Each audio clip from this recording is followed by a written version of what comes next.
আসসালামু আলাইকুম। মুস্তাফিজুর রহমানকে টেনে আনা হচ্ছে বাংলাদেশে, তাকে আইপিএল খেলতে দেওয়া হচ্ছে না বা হবে না।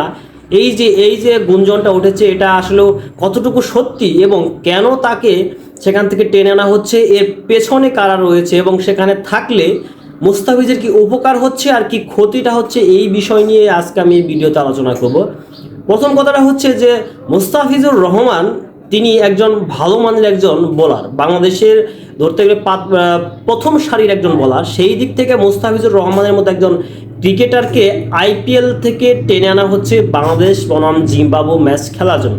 এখন আমার কথাটা হচ্ছে যে মুস্তাফিজুর রহমান আইপিএল থেকে টেনে কেন বাংলাদেশ বনাম জিম্বাবুর খেলাটা খেলতে হবে?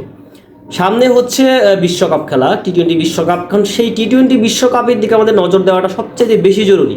সেখানে মুস্তাফিজুর রহমান আইপিএল থেকে কিছুই শিখতে পারবেন না, এই রকম একটা মন্তব্য কিন্তু বাংলাদেশ ক্রিকেট বোর্ডের একজন ঊর্ধ্বতম কর্মকর্তা তিনি করেছেন। কিন্তু এরকম একটা মন্তব্য কিন্তু তিনি করেছেন। তিনি হচ্ছেন জালাল ইউনুস। জালাল ইউনুসের মতে যে আসলেও বাংলাদেশ ক্রিকেট বোর্ডের তিনি ভালো একজন ঊর্ধ্বতন কর্মকর্তা, তিনি বলেছেন যে মুস্তাফিজের আইপিএলে শেখার কিছু নেই। এখন আমার প্রশ্নটা হচ্ছে যে আইপিএল থেকে যে সকল ক্রিকেটার হচ্ছে ইন্ডিয়া জাতীয় টিমে খেলতেছে এবং তার বাইরেও খেলতেছে, ইন্ডিয়াতে কিন্তু বাংলাদেশের চাইতে কিন্তু অনেক ভালো মানের ক্রিকেটার ইন্ডিয়ান আইপিএলে খেলছে, তারা কিন্তু জাতীয় টিমে চান্স পাচ্ছে না। বাংলাদেশের যে টিম, সেই টিম অনুযায়ী তাদের যে যে বাতিল প্লেয়ার বলি আমরা, যাদের নেওয়া হয়নি, তাদের টিমও কিন্তু বাংলাদেশ এই টিমের চাইতে অনেক ভালো। এটা কিন্তু আপনি মানেন আর না মানেন, এটা আপনারা সবাই জানি। কিছু কিছু সময় বাংলাদেশে কিছু কিছু প্লেয়ার খুব ভালো করে থাকে। এখন বাংলাদেশ থেকে বরাবরই দুইজন প্লেয়ার বা তিনজন প্লেয়ার আইপিএলে চান্স পান, তার মধ্যে কিন্তু মুস্তাফিজ এবং সাকিব কিন্তু খেলতেছেন এবং খেলছেন। এবার সাকিব আল হাসান নেই, কিন্তু তারা কিন্তু খেলেছেন। এখন আপনার প্রশ্ন আসতে পারে যে তাহলে আইপিএল থেকে মুস্তাফিজকে কেন আনা হবে? শুনুন, বাংলাদেশে আসলে যে পরিমাণ হচ্ছে ক্রিকেট বোর্ডের যারা দায়িত্বে থাকেন, যারা কাজ করেন, তারা আসলেও কোন স্ট্র্যাটেজিতে ফলো করেন, যেমন মুস্তাফিজকে বাংলাদেশে টেনে আনতে হবে। আইপিএলে সে কিছু শিখতে পারছে না, যেখানে চেন্নাইয়ের মতো একটা টিমে সে হচ্ছে বিলং করছে এবং চেন্নাইয়ের মতো একটা টিমে সে হচ্ছে বেস্ট 11-এ সে ঠাঁই পাচ্ছে। মহেন্দ্র সিং ধোনি ধরতে গেলে বাংলাদেশ বল না, শুধু পুরো বিশ্বের ভালো একজন ক্যাপ্টেন্সি যাকে বলে, ভালো ব্রেনি একজন লোক। স্টাম্পের পেছনে দাঁড়িয়ে তিনি যেভাবে দলকে মেনটেন করেন, এইখানে কিন্তু তার সাথে একটা ম্যাচ না 10টা ম্যাচ খেললেও সেখান থেকে একটা পয়েন্ট যদি একটা ক্রিকেটার শিখতে পারে আমাদের দেশে, তার জন্য কিন্তু সেটা অনেক কিছু। এখন অনেকে হয়তো ইন্ডিয়াকে পছন্দ করবেন না, যে ইন্ডিয়া টিম আমি দেখতে পারি না, কিন্তু আপনাকে এটা মানতে হবে কে ভালো খেলে, কে ভালো প্ল্যানিং করতে পারে। মুস্তাফিজের কতটুকু ইমপ্রুভ হবে আইপিএলে, সেটা টি-20 বিশ্বকাপে কাজে লাগবে, এটা কিন্তু আমরা সবাই জানি। মুস্তাফিজ যদি পুরা টোটাল হচ্ছে আইপিএলটা শেষ করে আমাদের দেশে আসে, সেই ক্ষেত্রে এমনও হতে পারে যে শেষ ম্যাচটাতে গিয়েও সে অনেক কিছু শিখতে পারছে। কারণ আইপিএল এমন একটা ফ্র্যাঞ্চাইজি যেখানে কিন্তু পুরা ওয়ার্ল্ড ওয়াইড যে বড় বড় ক্রিকেটার যারা আছেন, যারা বিশেষ করে ফার্স্ট কাতারের ক্রিকেটার যারা আছেন, তারা কিন্তু এসে খেলে। এখন আপনি যদি সেখান থেকে মুস্তাফিজকে ফার্স্ট কাতারের ক্রিকেটারদের কাছ থেকে টেনে যদি আপনি নিয়ে আসেন, দূরে কোথাও নিয়ে আসেন, যেখানে আপনারা আমার নর্মাল কোনো ক্রিকেটাররা খেলছেন, অথবা জাতীয় টিমে, বাংলাদেশ জাতীয় টিমে যে ক্রিকেটার যে টিমটা সিলেক্ট করা হয়েছে, সেটাও কিন্তু খুব যে আহামরি খুব এক্সপিরিয়েন্স টিম তা কিন্তু না। এক্সপিরিয়েন্স ক্রিকেটার বাংলাদেশ জাতীয় টিম ধরতে গেলে বর্তমানে কিন্তু নাই। ইন্ডিয়ান আইপিএল যেসব এক্সপিরিয়েন্স প্লেয়ার আছে যারা খেলতেছে, তাদের মতো প্লেয়ারদেরকে ছেড়ে আপনাকে কেন এই জিম্বাবুর ম্যাচটায় আনতে হবে? মুস্তাফিজের আহামরি কোনো ক্ষতি হবে না, বাংলাদেশের আহামরি কোনো ক্ষতি হবে? আপনার অন্যান্য যারা আছে তাদের দিয়ে প্ল্যানিংটা করান না। এখন এখানে একটা ইস্যু ধরেছেন, সেটা হচ্ছে যে ইনজুরি আমাদেরকে হচ্ছে সেখান থেকে সবচেয়ে বেশি সেফটি দরকার মুস্তাফিজের ইনজুরি।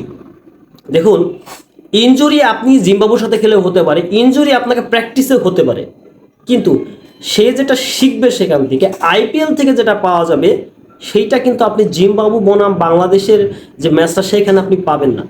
আমি আসলে বাংলাদেশ না, শুধু মানুষের একটা ধর্ম কি, যে কেউ একটু ভালো করতে গেলে তাকে টেনে নিচে নামানো।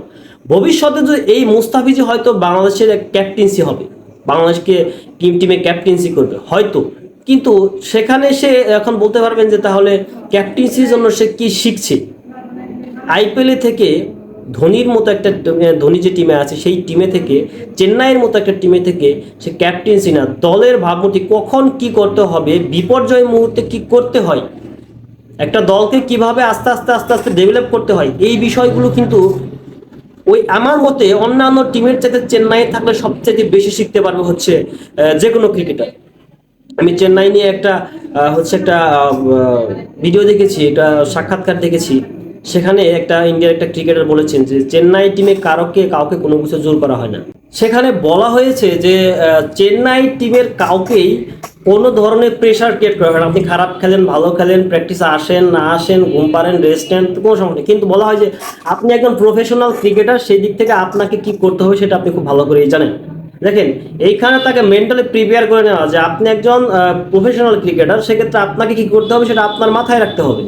এখন চেন্নাই থেকে যদি আমি আইপিএল থেকে মুস্তাফিজকে নিয়ে আসা হয়, সেখানে বাংলাদেশের কি লাভ হচ্ছে আর না আনলে কি ক্ষতিটা হচ্ছে, এই বিষয়টা আসলে যাচাই বাছাই করে যদি দেখি আমরা, যে কেউ বাংলাদেশের ক্রিকেট ফ্যান যারা আছে তারা যদি দেখি, আমি দেখছি না আহামরি কোনো ক্ষতি হচ্ছে মুস্তাফিজ। তবে মুস্তাফিজ আইপিএলটা শেষ করে আসলে আমার মনে হয় সবচাইতে বেশি উপকারী হচ্ছে বাংলাদেশের জন্যই হবে। কারণ আইপিএল এর মতো একটা টুর্নামেন্ট শেষ করা এবং সেইখানে একটা স্থান তৈরি করা, বাংলাদেশের মতো একজন ক্রিকেটার হয়ে ইন্ডিয়ার বুকে এরকম স্থান তৈরি করাটা কিন্তু মুখের কথা নয়, যেখানে তাকে বেস্ট ইলেভেনে রাখা হচ্ছে।